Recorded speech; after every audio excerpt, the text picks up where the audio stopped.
Alright, this is MH4designs. In the next step, we're going to be epoxying the pencils and see if they float or just sit right in the water. So, and basically what I'm going to do is I'll be adding lead if they don't float or don't sit the way I want them. So what I do is take a Forstner bit. The shape of the Forstner bit, I weighed it out to be, it's like a quarter of an ounce. So then I know that I'm adding a quarter of an ounce every time. But what I do is, like, I'm not gonna, I pour all my lead into the hole.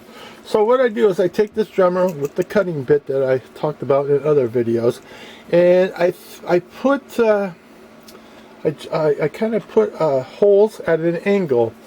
So I don't have to worry about, I don't have to epoxy them in, because it's, this is what it's going to look like.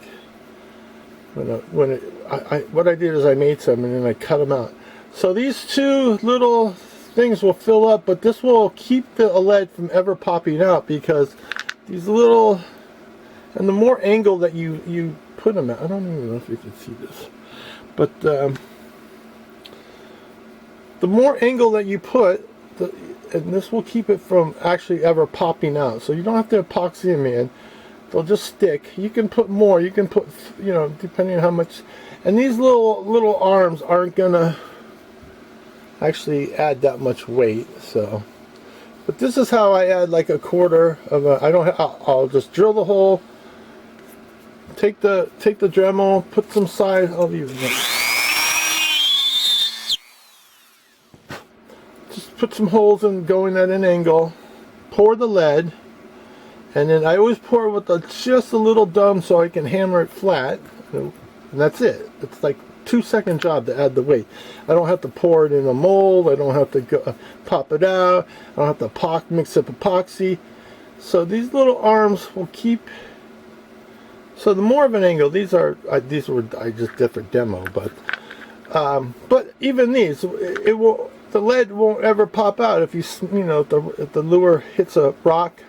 It's not gonna, pop out, because these little arms are gonna prevent it. So anyways, this is how I add lead quickly.